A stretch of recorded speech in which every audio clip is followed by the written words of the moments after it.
She asked the same question over until Karoline had enough. What happened next stunned the entire room. The Washington, D.C. briefing room was packed, cameras lining the back wall, their lenses locked onto the podium where Karoline Leavitt stood, poised and confident. She was no stranger to tough crowds, but today felt different. There was an unspoken tension in the air, a hum of anticipation beneath the surface. Adjusting the microphone, she took a steady breath. Good afternoon, everyone. Let's get started immediately. Hands shot up, journalists eager to fire their first questions. Karoline pointed to a familiar face, a major network reporter asking about the administration's latest tax policy. She responded smoothly, delivering a well-rehearsed answer. A follow-up on education reform came next. She handled it with the ease of a seasoned professional. Then it happened. A voice cut through the room, sharper than the rest. Ms. Leavitt, let's talk about the real issue here. It was her, the liberal reporter. Karoline knew her well. Always aggressive, always pushing toward controversy. Seated near the front, she leaned forward with a smirk, tapping her pen against her notepad. Karoline stayed composed. Go ahead. Do you think the administration's policies intentionally suppress certain communities? Because the data suggests, Karoline raised a hand. I've answered that before. The administration is focused on policies that benefit all Americans. If you'd like to discuss today's topic, I'm happy to continue. Murmurs rippled through the room, but the reporter wasn't done. You didn't actually answer, though. Can you directly address whether I did answer? Karoline cut in, her tone firm but controlled. A brief pause. Then, I don't see why you're avoiding it, the reporter pressed. It's a simple yes or no. Are these policies suppressing marginalized groups? The room shifted. Some reporters exchanged glances, intrigued, uncomfortable. No one liked a press conference turning into a showdown. But that's exactly what was happening. Karoline exhaled slowly. I'm not avoiding anything. I'm staying on topic. If your question relates to today's discussion, I'll answer. If not, I'll be moving on. The reporter leaned even closer. So that's a no comment? The room tightened. The weight of the moment settled on everyone's shoulders. This wasn't just a press conference anymore. It was a spectacle. A hush fell over the room. No one spoke, but the silence wasn't empty. It was loaded, the kind of silence that wasn't passive, but waiting, like an elastic band stretched just before it snapped. Karoline adjusted her stance, placing both hands on the podium. I've answered your question. I'll be moving on now. She pointed to another journalist in the back, but before they could speak, the same voice cut through again. Why is it so hard for you to give a straight answer? A flicker of irritation crossed Karoline's face, not much. Just a brief tightening around the eyes, but enough for those paying attention to catch it. She wasn't new to this. She knew reporters had a job to do. But there was a difference between pressing for accountability and turning an event into a personal stage. Right now, it was clear which one this was. Cameras panned from Karoline to the reporter, capturing every shift in body language, every subtle movement that could be spun into a headline. Karoline inhaled through her nose. I don't believe in wasting anyone's time. If you have a new question, I'll answer it. Otherwise, I'd like to give others a chance. The reporter smirked. Sure, new question. Why is this administration so afraid of transparency? A few quiet gasps. Some reporters scribbled furiously, sensing the moment shifting. Karoline gave a measured blink, the only sign that the remark had landed. Her grip on the podium tightened for a second before she let go, exhaling slightly. She smiled, but not the warm, diplomatic kind. This was different. A smile that said, I see exactly what you're trying to do. She took her time. Transparency? That's exactly what this administration stands for. But what you're doing isn't about transparency. It's about theatrics. The words hung in the air. The reporter's smirk faltered, just a little. Another journalist, seated toward the back, cleared his throat. "Karoline, if I could." But again, the same voice interrupted. "So you're dismissing valid concerns as theatrics?" The American people deserve real answers. The cameras caught everything, the slight tilt of Karoline's head, the way other journalists shifted in their seats, some clearly frustrated that the event had been hijacked. A veteran journalist leaned back and muttered to a colleague, "This isn't journalism. This is performance art." But the reporter didn't care. She knew exactly what she was doing. The longer she kept this going, the more likely it was to go viral. A confrontation like this gold for social media. Karoline saw it too. She had a choice: engage and fuel the moment, or shut it down entirely. She sighed and glanced toward security at the side of the room. She didn't have to say a word. The shift in her gaze was enough. The room tensed. Everyone knew what that meant. This wasn't just an argument anymore. It was about to escalate. The air in the room felt heavier. No one spoke, but the tension was thick enough to hold everyone in place. They weren't just watching, they were waiting. The reporter, a woman in her mid-30s, with sharp eyes and an unwavering posture, leaned forward, pen resting against her notepad. A quiet smirk played at the corner of her mouth. She wasn't here to ask a question, she was here to make a point. Karoline straightened. "I'll say this one more time. If you have a relevant question, I'll answer it, but I won't engage in bad faith arguments." The reporter chuckled softly, shaking her head. "Bad faith. I'm doing my job. Isn't that what a free press is for?" Karoline didn't blink. "A free press holds people accountable. What you're doing is turning this into a spectacle." Murmurs rippled through the room. The back and forth wasn't about policy anymore. It was something else. The reporter tapped her pen once on the table. "So, just to be clear," Karoline knew what was coming. "Are you refusing to answer because you can't or because you don't want to?" A few reporters inhaled sharply, bracing for what came next. Karoline exhaled, her response measured. "I am refusing to play a game. This press conference is not about you." The smirk on the reporter's face flickered. She leaned back, arms crossed. "Right, because expecting transparency is a game." The murmurs grew louder. Karoline had dealt with difficult reporters before, but this wasn't about policy, it was about control. She adjusted the microphone and took a step back. "I think we're done here." A shockwave passed through the room. The reporter's eyebrows lifted. "Excuse me," Karoline didn't flinch. "You're not interested in discussion. You want a headline. If you'd like to stay, you're welcome. But I won't be answering any more of your questions." The reporter let out a quiet laugh. "So, silencing the press. Got it." Karoline's jaw tightened. She knew how this would be spun. She glanced toward security, a subtle, wordless signal. And just like that, everything changed. She asked, her voice lower now, but sharp enough to slice through the room. Karoline didn't answer. A uniformed officer stationed by the door took a slow step forward. He didn't need to say anything, the meaning was clear. The reporter had two options: de-escalate or double down. She chose the latter. "This is unbelievable," she muttered, shaking her head. Then, louder, so the cameras would catch it. "So much for freedom of the press, huh?" Karoline remained still.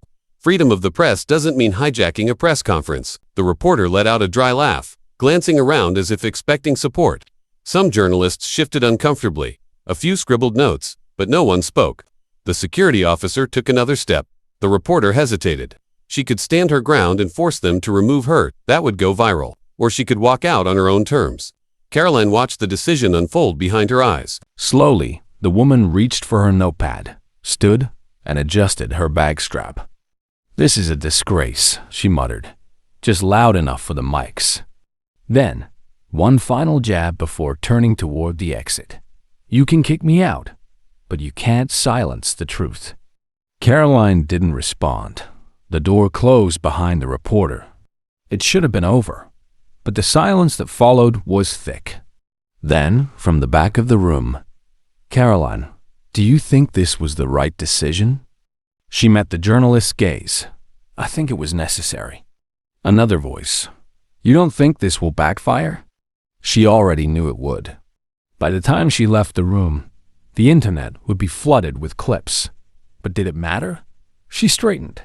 "We're here for discussions, not disruptions.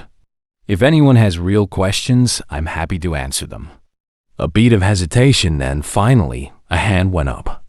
The press conference continued, but the real storm was just beginning. Some headlines were fair, just reporting what happened. Others? She trailed off, scrolling. "Leavitt shuts down press freedom." Reporter escorted out for speaking truth to power. Karoline stopped walking. Speaking truth?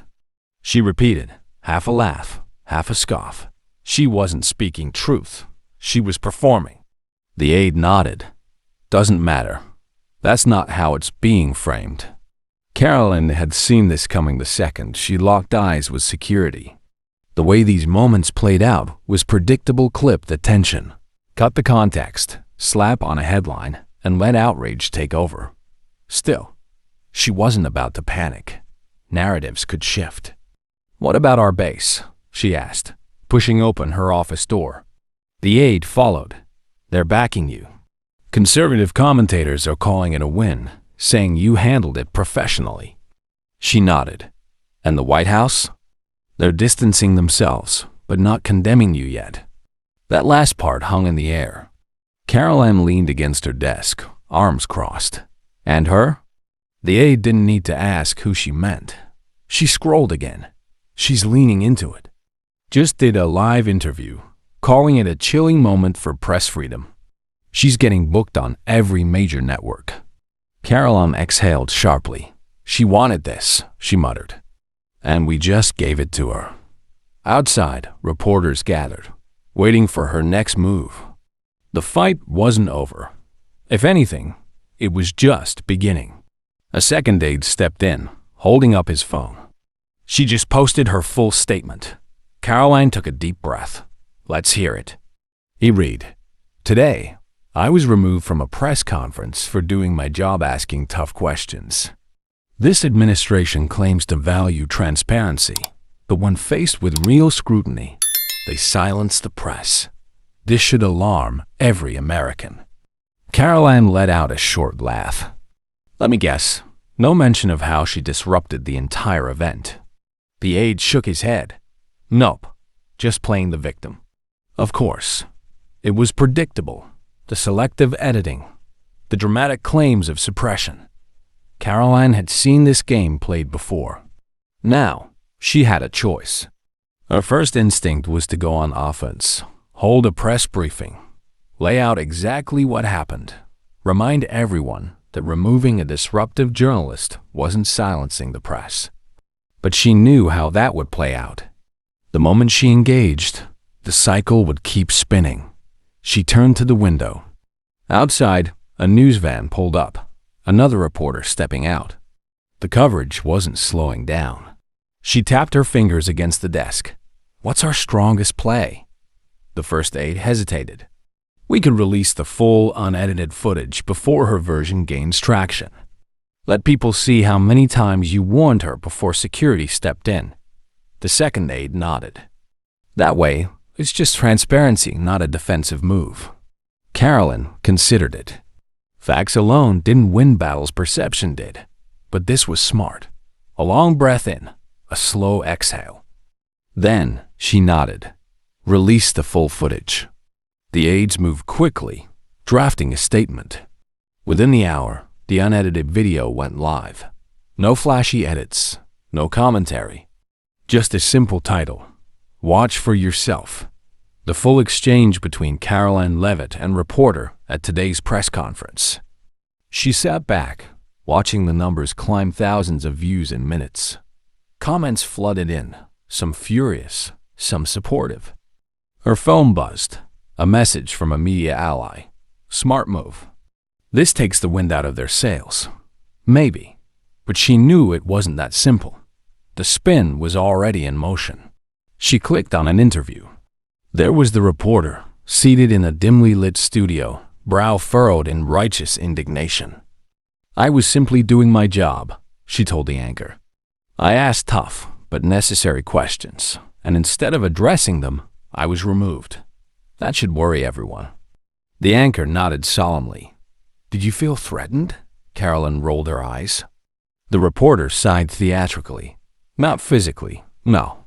But professionally? Absolutely. This is an attack on journalism itself. The screen cut to a panel of experts. All across the networks, pundits weighed in. A dangerous precedent, a disturbing moment for free speech. She was just doing what journalists are supposed to do. Karoline exhaled sharply, locking her phone. The facts were out there? But that didn't mean people would accept them. Her aide peeked into the office. "You're gonna want to see this." She followed him down the hall, where staff had gathered around a TV.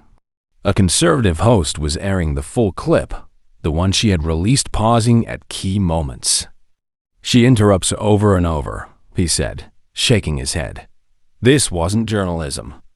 This was grandstanding. The panelists nodded. "This was a setup," one of them added. "She knew exactly what she was doing, push until she gets removed, then play the victim." The host turned back to the camera. Here's the reality. Karoline Leavitt didn't shut down the press. She shut down an activist posing as a journalist. Karoline crossed her arms. The split was clear. Conservatives praised her for standing her ground, while mainstream outlets painted her as authoritarian. Her aide sighed. "This is going to be a long week." Karoline nodded. "Yeah, but at least now the truth is out there." The question was, who would believe it? For days, the story refused to die. Headlines, talk shows, debates. Each side twisted the narrative. Memes flooded the internet, some mocking the reporter, others painting Karoline as a villain. Then something caught her attention. A veteran journalist, one she actually respected, leaned forward on a panel discussion. "We have to be honest," he said. This wasn't a journalist seeking the truth. This was someone looking for a viral moment, and they got it. The other panelists shifted uncomfortably. She asked a question, got an answer, didn't like it, kept pushing, not for clarity, but for conflict. The moment she got removed, she ran straight to the cameras claiming victimhood. That's not reporting. That's activism.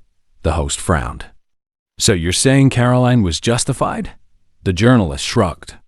"I'm saying we need to be honest about what journalism is supposed to be. We inform the public, we don't manufacture outrage." Karoline exhaled slowly. Finally, someone had said it. But the damage was done. Her aide knocked softly. "You have an interview request from—" "No," Karoline said immediately.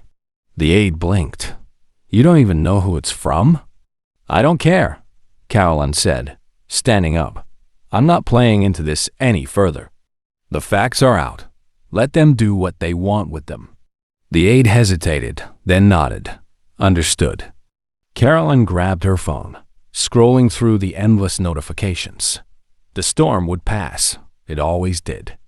But she knew this wasn't just about one press conference. It was about something bigger. The way the media operated now, how narratives were crafted, and how truth was becoming secondary to clicks and outrage. She looked back at her aide. "Release one last statement." "What do you want it to say?" Karoline thought for a moment, then smiled. "Just 4 words." The aide waited. Karoline nodded. "Watch the full video." Because at the end of the day, that was all that mattered. The truth. Whether people wanted to see it or not. Media integrity is fragile in an era where clicks matter more than context. The line between journalism and activism is blurrier than ever. The real question isn't whether Karoline was right or wrong. It's whether we, as a society, value truth enough to recognize when we're being manipulated. What do you think?